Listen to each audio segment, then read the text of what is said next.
All right, good afternoon, everyone, and welcome to the Phys Ed Summit 2016. We are in the afternoon block through a marathon session of Phys Ed Summit sessions, and I'm here with Matt Bassett, and we are gonna talk a little bit about redefining week one activities. And this is the first time, or not the first time, but at least the first time this afternoon that I'm actually in the same time zone with the presenter. So this is great. I want to welcome everyone watching to the Phys Ed Summit, and thank you so much for joining us for the 24 hours of back-to-back global event and professional development. We couldn't make this day happen without everyone else. So we're humbled by the outpouring of support from the physical education and health community.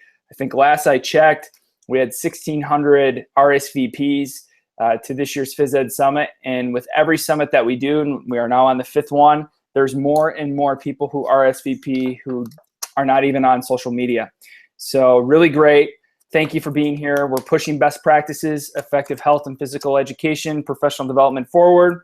And this is such an amazing PE health community. And as part of the Phys Ed Summit team, I know we're excited to be a part of it.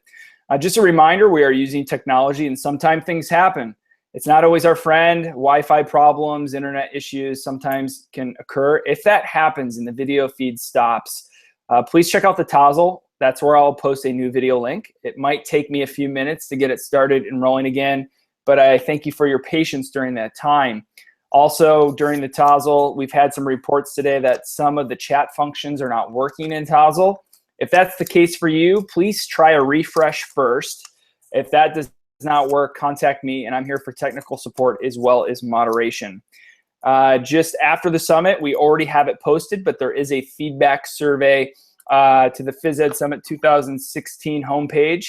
So it's really important to us that you give us some feedback, because that helps us make this a better experience for everyone, and also helps to push our profession forward and validate this type of professional learning. In order to receive your PD certificate, you will need to fill out that survey. So just a quick reminder, first time I've mentioned this all day in the intro, but the badge system that's going on, there is a lot of excitement and fun around earning badges this year for the Phys Ed Summit.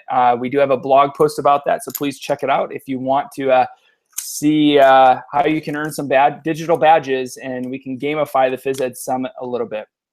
So I want to throw it over to our presenter here. So Matt Bassett is from California, and so he's another West Coaster just like me in the state of Oregon. And he is an elementary physical educator, and he is going to be talking about redefining week one activities. And just a little FYI, we are going to make this kind of an interactive back and forth conversation. So if you have questions, please ask them in the Tozzle. And Matt has requested that I interrupt him when appropriate with questions. So it's easier to have that conversation rather than saving all questions for the end. So that is the choice we are making, and we're going to roll with. So with that, I'm going to throw it over to Matt, and take it away, bud. Cool. Thank you very much for having me. Thanks to the Phys Ed crew for hosting me and the Phys Ed Summit. I'm just going to switch over real quick and make sure I'm getting ready to presenter mode and get us started today. Oh, of course it's going to do this today. Hang on just a second. So I realized I was having some problems with the Google Hangouts, and realized my issue was actually that Firefox did not like to use it. So we're going to well, as you do that, Matt, I can do a plug here. So the perfect opportunity. So in case I'd like to make an announcement, and I know coming this last fall, the SB chat team, Elementary Physical Education chat team, did a Phys Ed Summit in October, and they ran with it and they did it. And so we're not the only group that does a Phys Ed Summit, and it was never intended for it to be just the Phys Edagogy team. Anyone who wants to do a Phys Ed Summit may. And so I think you'll be hearing a little bit more on Tuesday, but the elementary PE chat crew, SB chat, they are hosting another Phys Ed Summit this fall. So this will not be the only Phys Ed Summit this year. And is it in October again, Matt? We're actually going to start it on November 12th this year, and it's going to be a Saturday morning. November 12th. So mark your calendars as we get our his presentation going for the SB chat Phys Ed Summit, November 12th. You heard it here first. You are the first people in the world to hear that announcement, other than the SB chat team, I'm sure. So there we go. Now that everybody's seen my whole presentation backwards, basically, while I'm trying to get through all of this and do things. My name is Matthew Bassett. I'm a teacher in West Covina, California. I'm about 30 minutes outside of Los Angeles.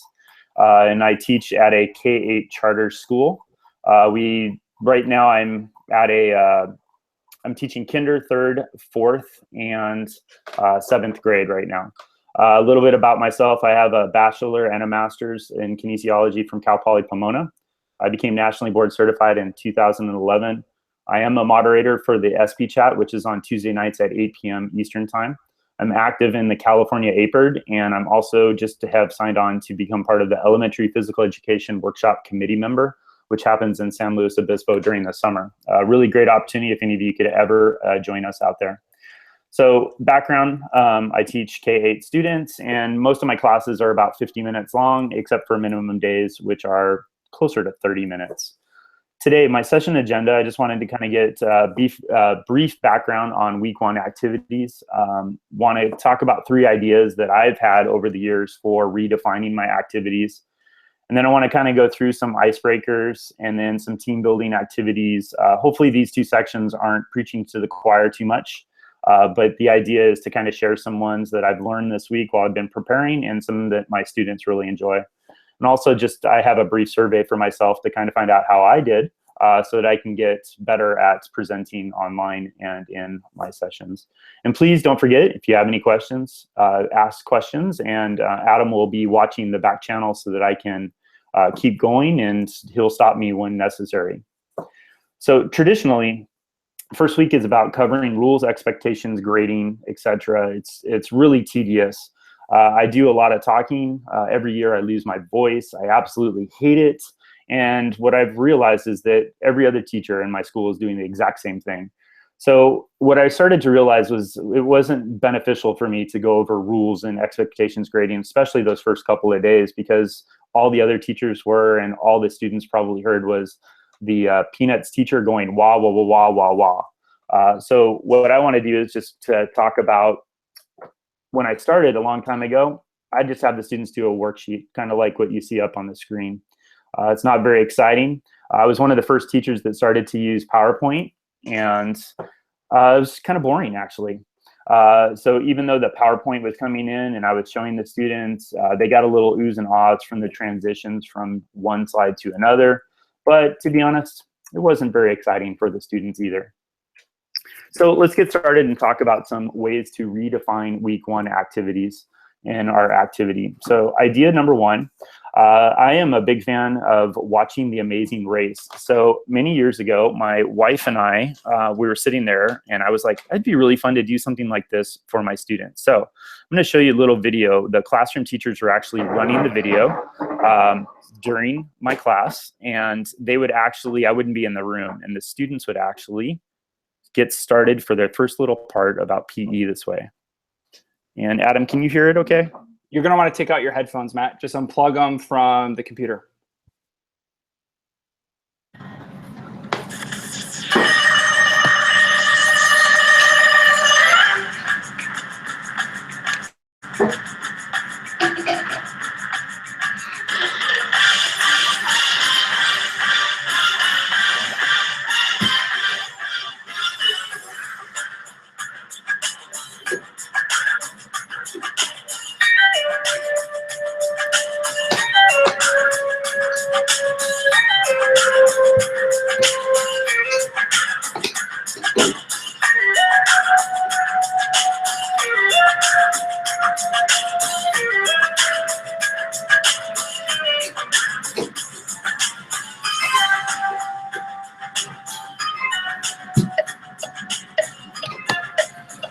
So the idea is to see this video out at class, and I would go ahead and wait for them on the field, and they would come and run out to me, them to get started in class.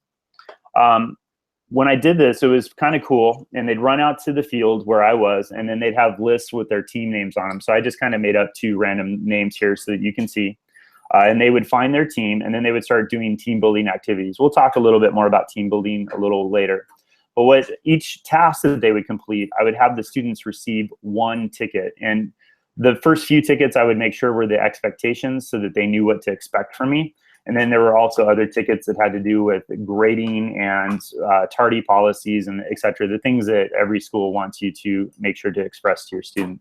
So it was a really cool idea. What was really difficult about this one was that the tickets would get lost. I'd have to keep track of them. Somebody would take one and put it in their pocket. Eventually, they would take all these tickets and put them together, and they'd fill out the worksheet on their own. Another idea that is very similar, I just found this on Twitter from the @NZPE teacher. And if you want to take a link, I know I put it on the Tozzle as well. Down here on the teacher website, they came up with the idea of an escape room. Around here, I have a couple of coworkers that are really big into the escape rooms. I've never really tried one myself, but I thought that'd be a really interesting way to kind of get started at the beginning of the year, working on team building, trying to figure out how to unlock getting into physical education. So I would recommend, if you're really interested in the escape room idea, go ahead and go check out his website, and he'll be able to, there's some more information that you can follow. But think of it as the same way. They have a series of tasks that they need to complete to be able to get there. Hey, Matt, could you unshare your screen real quick? Sure. We're having some issues with people actually seeing video from your screen. So we're going to troubleshoot here. Okay. And I think one of the initial things that we think might be the problem is when people share their screen. So I'm going to ask people in the Tozzle back channel right now if you could tell me whether or not if the video is back. And then we'll wait and see there. And it seems like they hear you and they see like your picture, but they're not seeing your screen. So I'm going to ask people if it's fixed. And then I'm going to have you reshare your screen. Okay, they see you now. When you share your screen, try to share it when it gives you the options. Share the entire screen, and let's see if that fixes things. Okay, we good to go? Okay. All right. Let's try it. Let's try it. Yep. They say they can see you now, so let's try it. And all right. And I'm going to ask people if this works. So cool. How are we doing? We'll see. I'm going to wait for people to type. We'll see. Fingers crossed. Haven't heard anything quite yet. So they say they can. At least one person says they can see the screen. Okay. So, and 2 people have confirmed it. 3 say, okay, we're good. So far, so good. If that happens again, I'll mention it to you. We're sure, good. No problem. So if you missed it and you want to see the Amazing Escape video, right now on the screen is the start of it. I actually put a link on the Tozzle somewhere for the Amazing Escape video if you want to watch it a little later. Here were the team things, just to recover. The tickets were just something that I had cut out and the students had to collect. And then here's the escape room idea from the NZP teacher. Another idea I had many years ago was to do a decoding activity. So if you think of a secret agent person.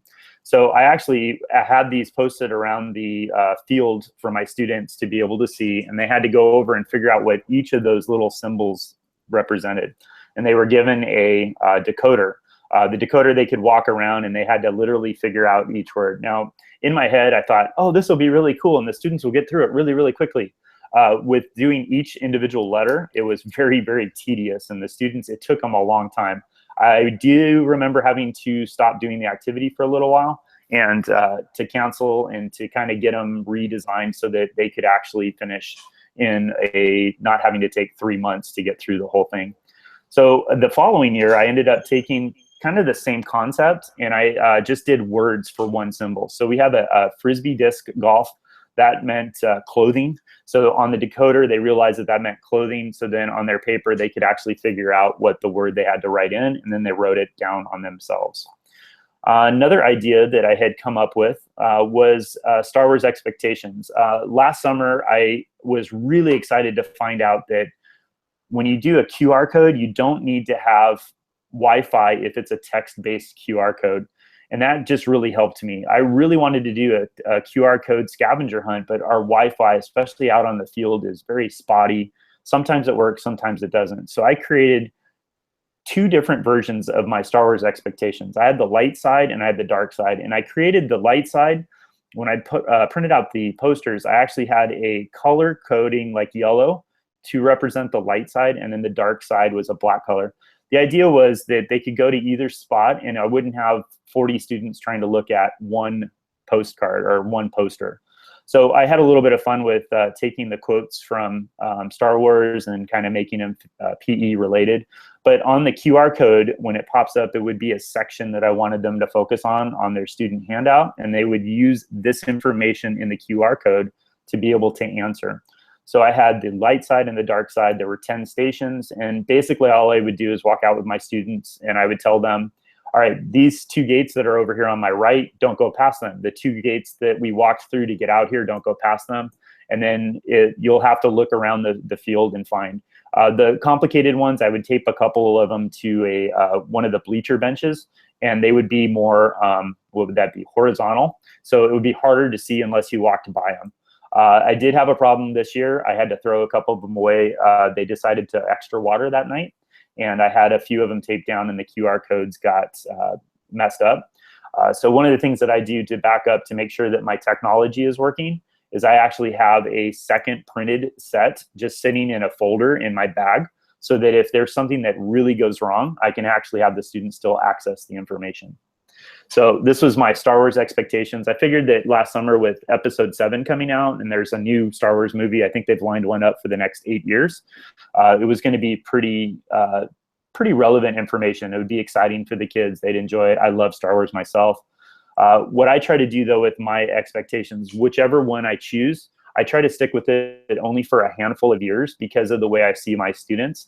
I don't want students to have back-to-back years where they're doing the exact same activity. So Star Wars expectations for me, I might get one more year out of it, and then I'll probably have to retire it for a little while before I start to move on to another, some kind of expectations. So what's really cool is that my students, they don't need to listen to me talk all day. This week was really rough for me because I went out of onto my team building activities, and I had to start talking more. And especially with my kindergartners, you kind of have to coach them through it. So I lost my voice the second week of school instead of the first week of school. Another idea for a scavenger hunt, I just heard Adam actually talking about this at the National PE Institute on one of the live demo slams. It's called Kohaku, and it's basically a photo scavenger hunt. Now, Adam, I'm going to stop for just a second. I know that you have used Kohaku a little bit before. And since you have firsthand experience, would you mind sharing a little bit about it? Sure, I'd be happy to. And I have no idea how to pronounce this app. So I don't know if it's Kohaku or Clickacloo. It's kind of like phys-edagogy. Nobody can say that correctly anyway, including us. So it's one of those apps. It doesn't matter how you say it. It matters what you do with it. So it's a pretty robust app. But at its core, it is a photo recognition scavenger hunt. And so what you can do is you have the think of it as the person who creates the scavenger hunt and then the user experience. So the person who creates it takes pictures. This is at its most basic level. There's more advanced ways you can use it, but you take pictures of things around wherever your scavenger hunt's going to be. And so for us, it's our school campus. And you have pictures, and what then kids do is they get, they're the user, and so they can scan a QR code that will take them right within the app, that will take them to this photo scavenger hunt. And you can set it up so they get the clues in the same order they get them. Each group starts with a different clue. You can set it so they see the clues all at the same time, and they can pick and choose. There's lots of different settings, but what they do is then they have to find that image. Then when they think they find it, they open up the this scanning tool within the app, and then they hold it up over the picture, and it has image recognition software, and if it matches it correctly, it gives them credit for matching it. Once they match it, there's a whole host of things that can happen. They can have to take a quiz, they can get some information, they can get a clue to the next clue. There's lots of stuff that it can do. I mean, you could probably do a full 60-minute session on this particular app. it's very cool. It's very slick with its user interface and very easy for kids to use. I used it last year in classes, and you will see kids running, sprinting around the school to try to be the first group done with this. And it was really cool to see.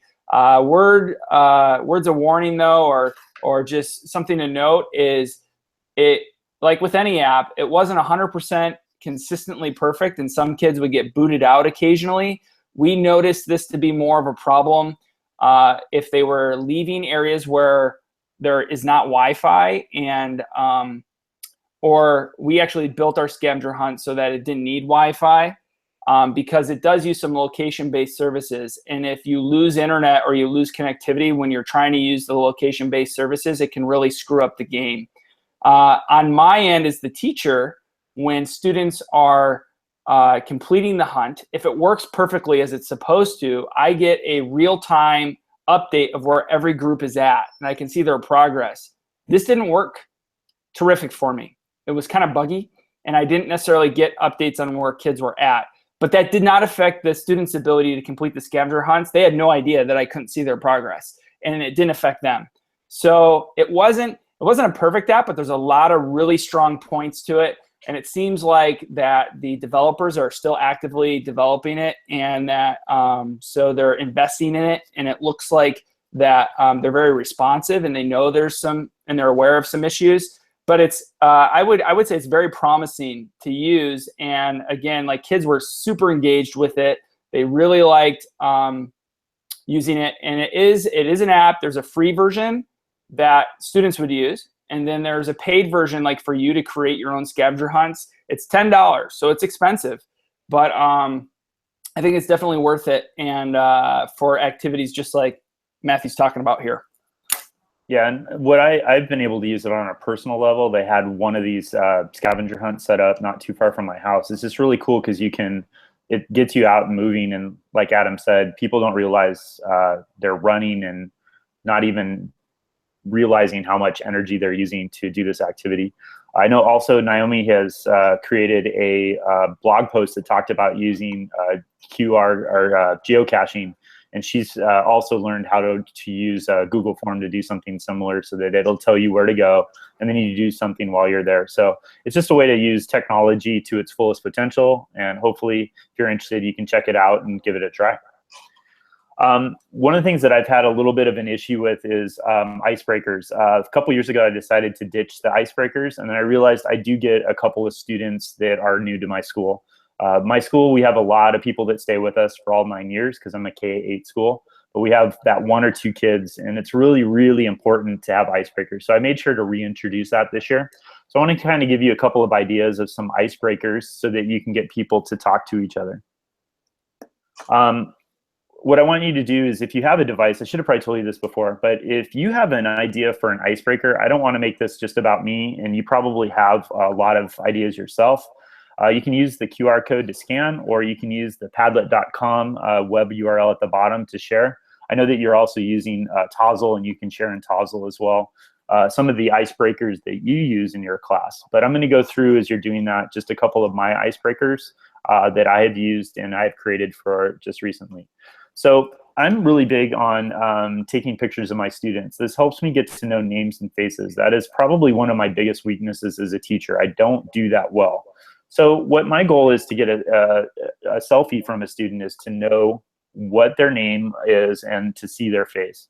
And then I save all of those pictures on my computer so that when I have to figure out, well, I have to make a little comment about little Johnny on the report card, and I'm a little confused at which little Johnny I'm talking about, I can go take a look. This year, I made a big mistake, and I forgot to print out my first day activity, which I'm going to share in just a second. And I had done these name tags for their selfies. So I had the students in the spot where it says name to go ahead and put their name here. And then my school, we do home bases, not homerooms or classes. So that's what that is. I had this place where I just was like, well, I want you to share 3 things about yourself. So the students were able to fill these things in. And then I have 3 devices. So I went through and I had the students, I just said, in the next half hour while you're in my class, I want you to take a selfie with one of the 3 devices. So what I had was 3 rules. 1, don't cover your face, which is a big thing. I have people that like to hide. Second thing is don't cover your card, because I also wanted to kind of use the card to be able to take a picture and remember when those name tags were long gone. And I also wanted them to make sure that they had a nice selfie, not just looking like you had a number printed across your chest. So this was kind of an icebreaker for me. And the reason why I considered an icebreaker was right here in the corner where it was asking a little bit about yourselves.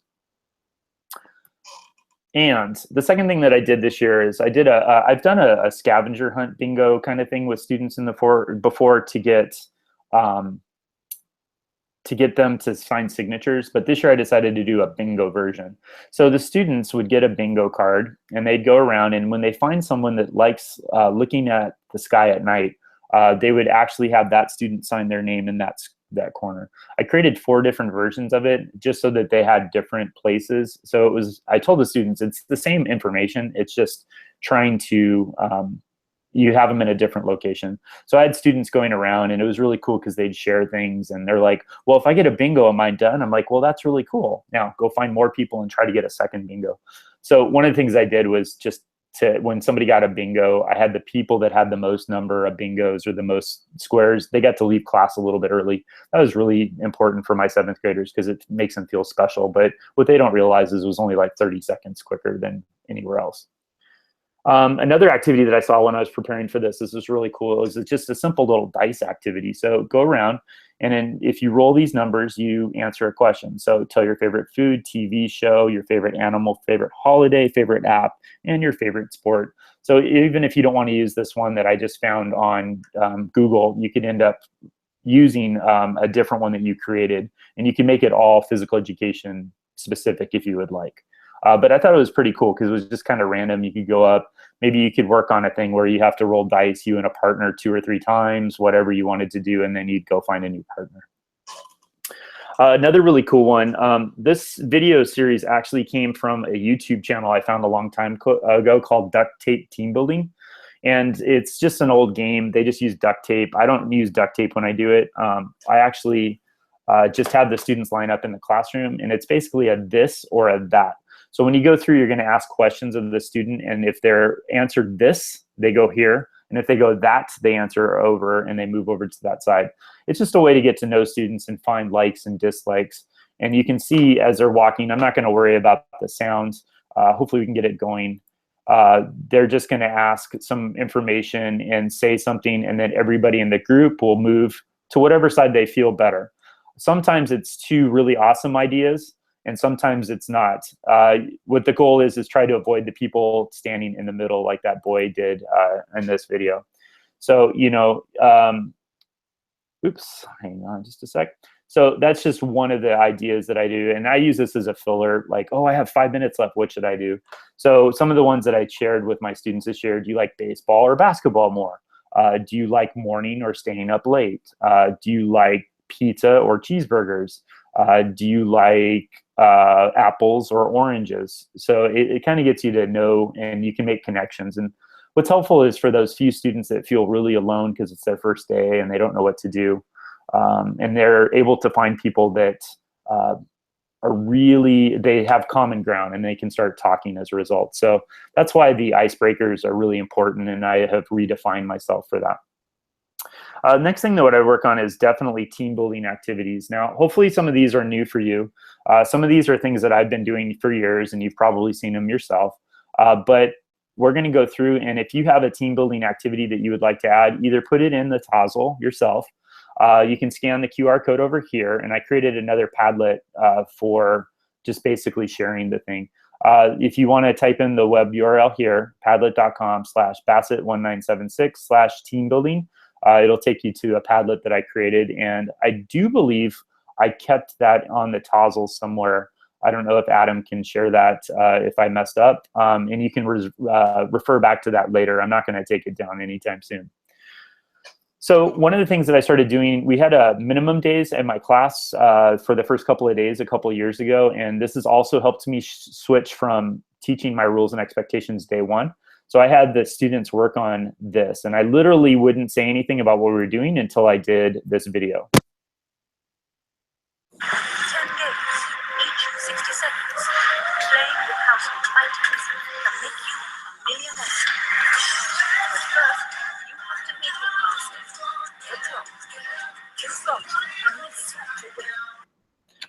So about this time when I would do that, all getting excited because it's a really easy team building activity.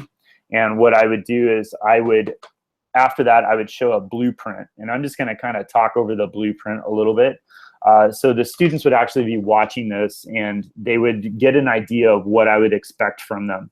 And as they see what they're doing, one of the things that you'll notice in the videos is I just didn't have that many cups. So I ended up, I know we just were watching the sport stacking session on the Phys Ed Summit.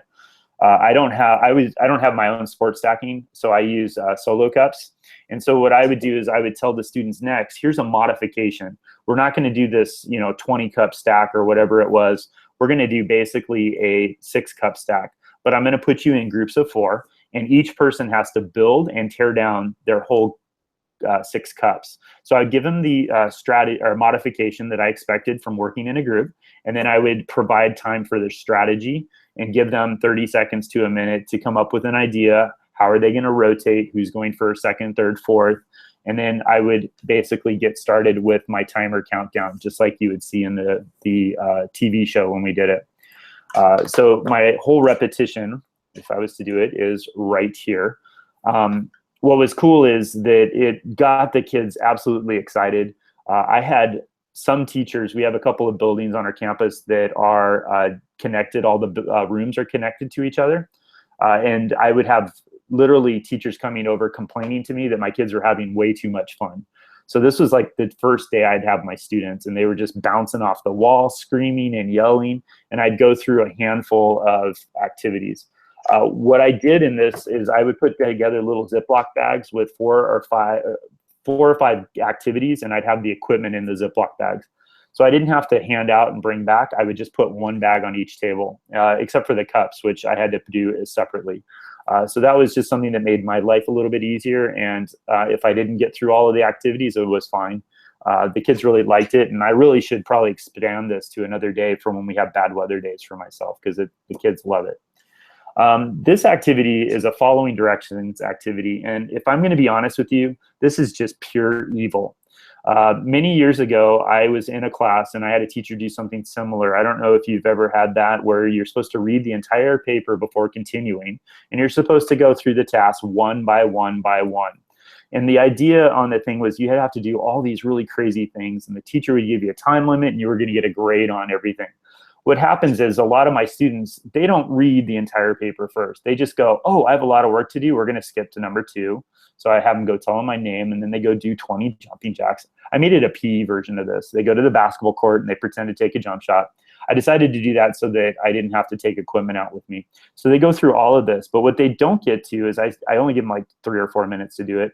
Down here at the bottom, if you read the directions, only complete steps 1 and 2. And why this is evil is I have a lot of students that are working really hard and running around trying to do all sorts of things. And I have them singing things, I have them yelling out things, I have them doing fitness.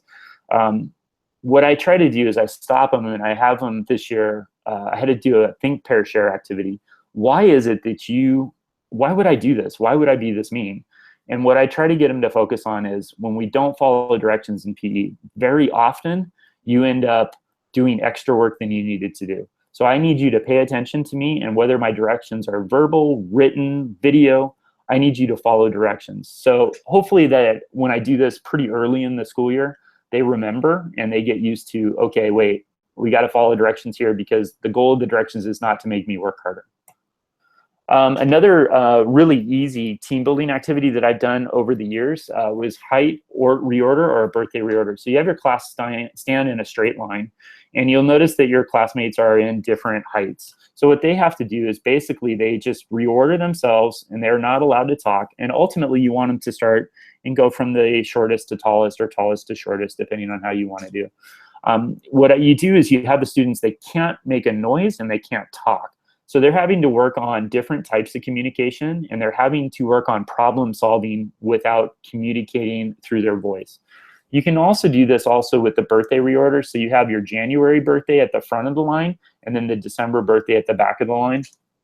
The first year I did it, I actually had them do it by year. So I had the kids that are older at the beginning and then the youngest kids at the end, and that kind of confused them. So I just went January 1st is at the front of the line, December 31st is at the back of the line, and they go back and forth. And it's really fun because people make mistakes. When they make mistakes, I just make them reshuffle up and start over. But that time, the second time, I might have January 1st over here, December 31st over there, just so that they have to think about it a little bit more. This is a really cool little team building activity that I use, kind of keep it in my back pocket for, hey, everything's done today and I have 5 to 10 minutes left, and I can just do this really simple with 1 or 2 classes. Stepping stones, traffic jam. This is one of those activities that I once learned at a restaurant where you have 8 people, 4 on the left side, 4 on the right side, everybody standing in a hula hoop, and you have 1 extra hula hoop in the middle. And what the goal is to try to reorder yourself so that people on the left side will end up in the same order as the people on the they'll basically flip-flop places.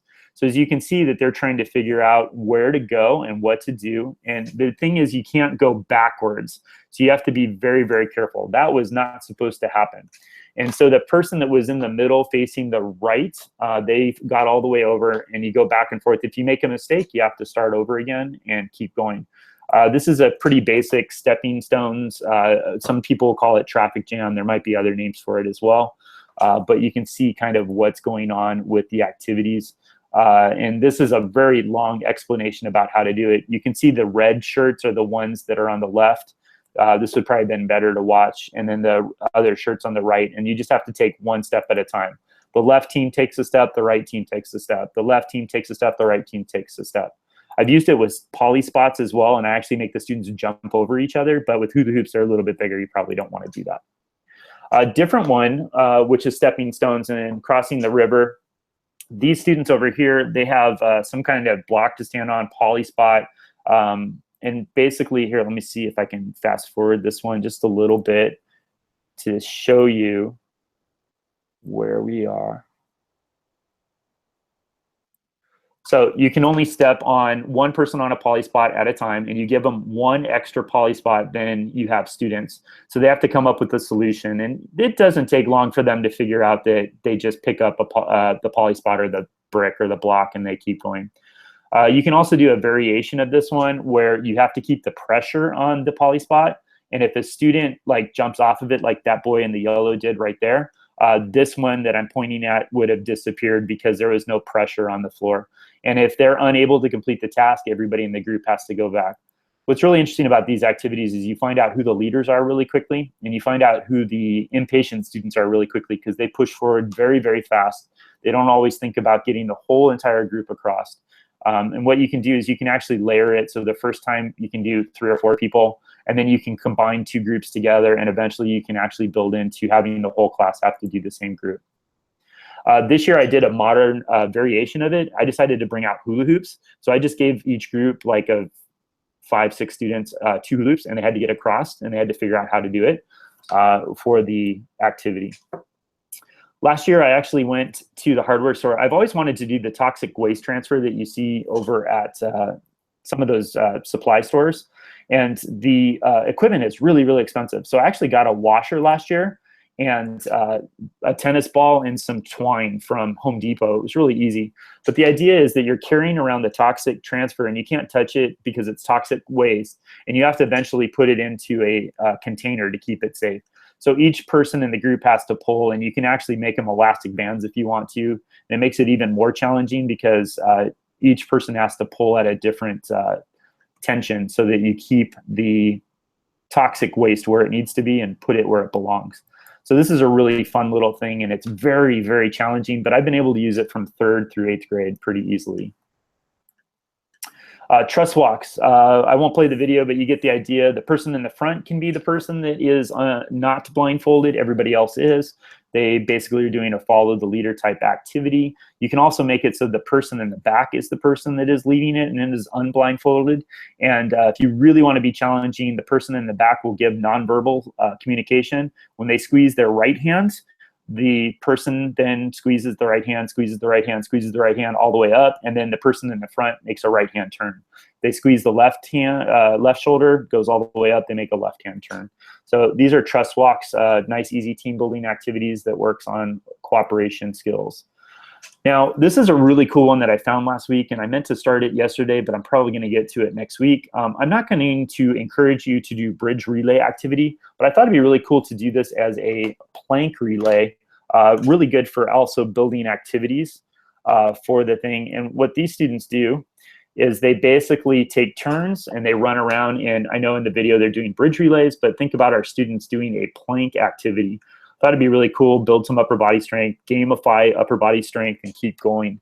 So I thought it'd be really fun for my students. So I'll be doing that actually with my students next week. So just checking the time, see where we are. Pipeline marble slider, another team building activity that I have absolutely always wanted to do, but it was going to cost me way too much money to get it. A couple years ago, I went and bought a whole bunch of PVC, and I went over to my dad. He's a general contractor, and he helped me cut PVC for about an hour. And basically what it is, you have a marble and this big old marble slider, and you roll the marble down, and you go to the next person and you make this inchworm relay out of it. And if the marble hits the ground, your group has to start all over again. I also kind of layer it. You can start with just a handful of people. You can then combine people into different groups. One of those days last year when I did this, I realized I had a little bit of extra time. I didn't want to start a new activity. So I'm like, oh my gosh, what am I going to do? So what I ended up doing was I started doing different shapes. So I had this group of, I think this was my 7th graders last year.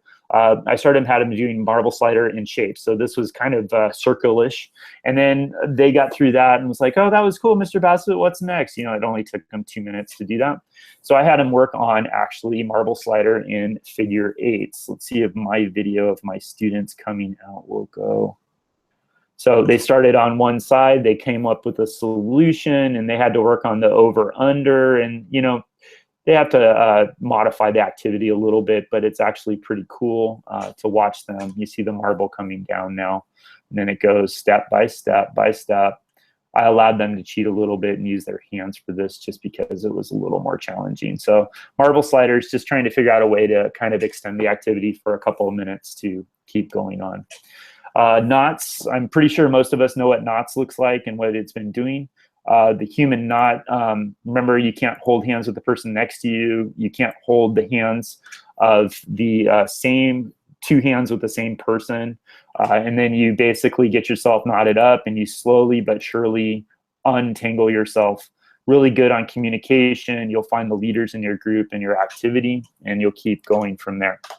I did this one yesterday. In fact, I forgot to put the picture in, but if you want to look at my Twitter feed, you can probably find that I actually posted a picture of this about 3 o'clock, I want to say, yesterday, my time. So once again, this is from the duct tape team building game, but I actually don't use duct tape. I use chalk X's on the ground, and I use a 5x5 grid. So I have 5 X's, 1, 2, 3, 4, and then 5 would maybe over here. 1, 2, 3, 4, 5, 1, 2, 3, 4, 5, 1, 2, 3, 4, 5, 1, 2, 3, 4, 5. And the person that's standing here has got a solution, and the group is going to take one step out, and they basically answer yes or no. So if they step in the wrong place, this person says no, and then they go to the end of the line, the next person comes out, tries a new one. If they get it right, this person says yes, and you get a second turn. So the goal is that you can go forward, backwards, left, or right, but you can't use the same square twice. So I can't go like forward, back, side. It's forward, side, side, backwards, side, forward, forward, and that way. And then you do a solution. And I ended up creating like 20 different ones. So I just exchanged them with my kids, and they get really excited. They were having a lot of fun doing it yesterday. And we talked about the importance of communication skills, problem solving, also a really good real world application, because this is basically coding 101, and it allows the students to see what is good in the world. Kitchen ball relay. I'm running out of time here. This is basically a nice, easy team building activity. This is over under. You can do between your legs all the way through. You can do twisting side to side. Another inchworm relay. It's really a lot of fun for the students. These are my students a few years ago doing the same thing. Hula hoop battle. I'm gonna not show the video, but I know that Ben Perilla is gonna do an awesome job showing you this. I think I put this in the Tozzle today. For creating these little hula hoop challenges that the kids really like.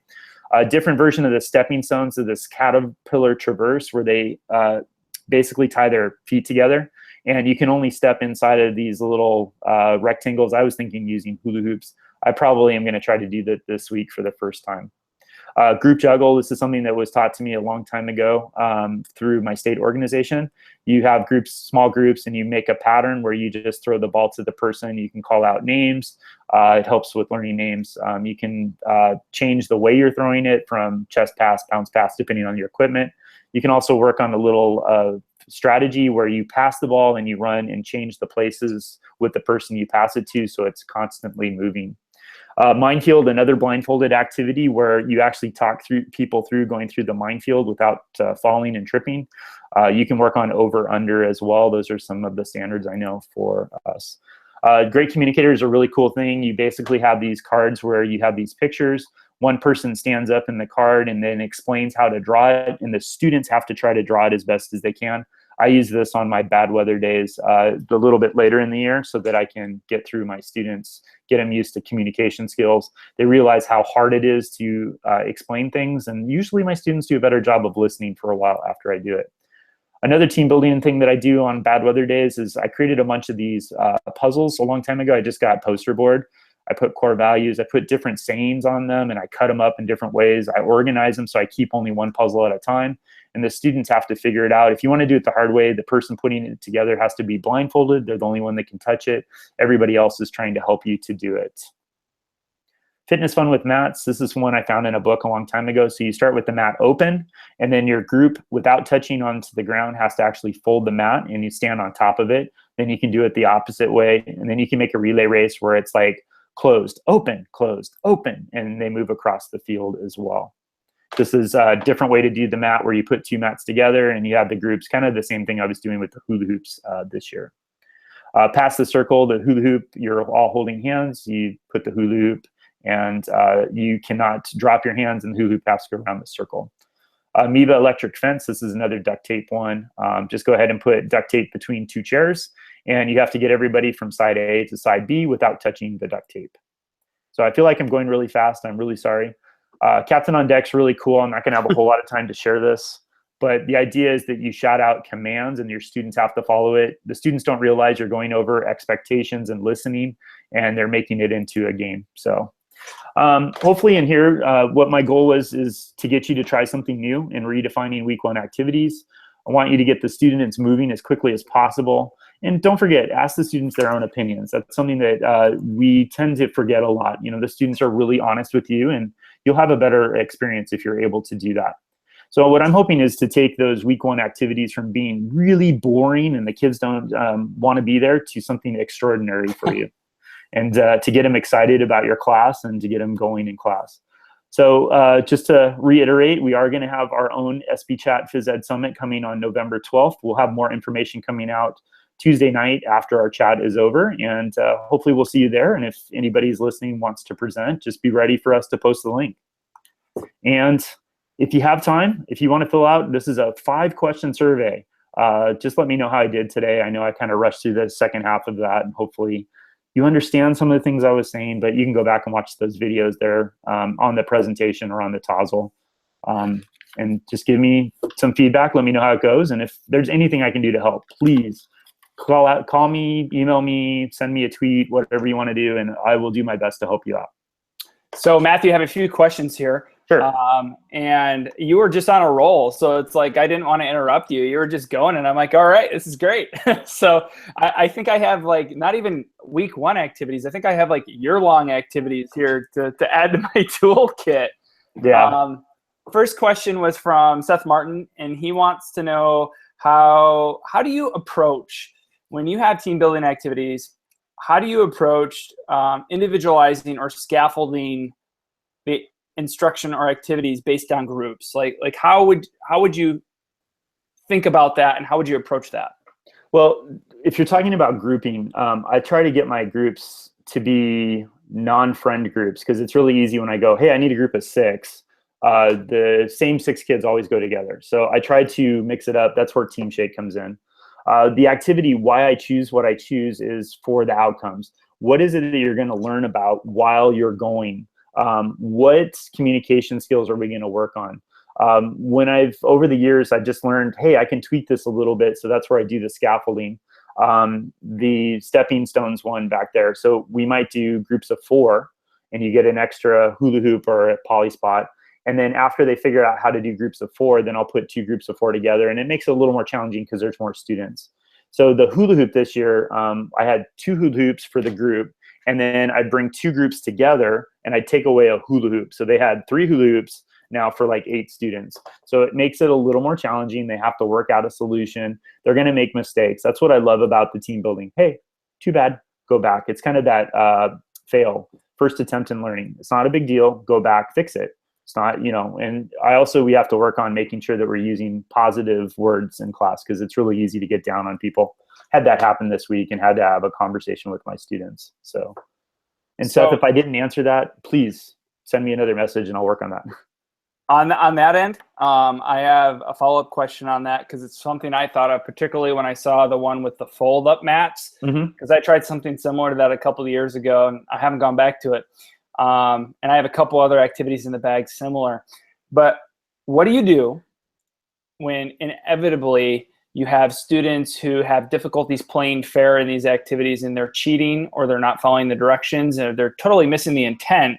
And even with so how do you approach that with how when that happens, what do you do? Yeah, when kids get a little too competitive, I try to remind them, remember, this isn't about you being better than the other group. It's you as a group solving the activity. That's what our goal is. So I don't care if it takes you 2 minutes to do it or 20 minutes to do it. The whole thing is about you getting through the activity. And then when people are having a problem arguing with each other, it's usually when you have to go over and kind of coach them through those moments. Hey, this isn't working. You're yelling at each other. Do you see the student that's shutting down right now? You need to help get them back into it, because they're not going to want to participate, which is going to hurt your team even more right now. So it's those little moments where it really helps you, because I can just let the kids kind of go and do the activity, and I can get in and work with just small groups of people and kind of work through them and get going and keep them going. That's really challenging when you are mixing up your groups pretty well with the kids, and you're not just going, okay, find your 5 best friends, and then you can go, and because they're usually pretty equally yoked in how competitive they are. Working together is such a challenge. You think working together with we're adults, so it's like, oh, it's easy to do, and it's just not easy to do. It's such a skill that they need to practice, which is probably why it's in our standards. Next question is from Lee, and Lee wanted to know, with your activities that you've shared, what ones would you really kind of like highlight or recommend for K2? I just did that hula hoop one. It's the stepping stones, but I used big hula hoops with my kindergarten, and I used it on day 2 with my students.